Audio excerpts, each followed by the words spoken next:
խորհրդարան պետք է հայտնվեն բոլոր արժանի եւ գործին միտված անհատները, որոնք որ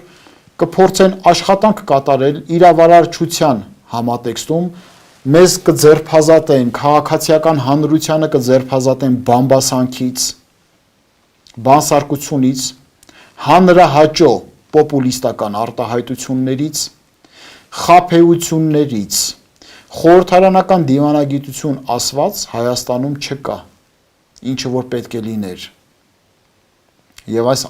իրավիճակում մենք պարտավոր ենք Հայաստանի Հանրապետության պետական կառույցներում ապահովելու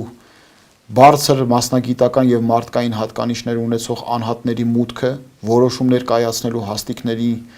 առումով, որպեսզի կարողանանք որակական բաղադրիչը ավելացնելով շատ ավելի հավասարարժեք քաղաքական լուծումներ գտնել ժամանակի մարտահրավերներին դիմակայելու նպատակով։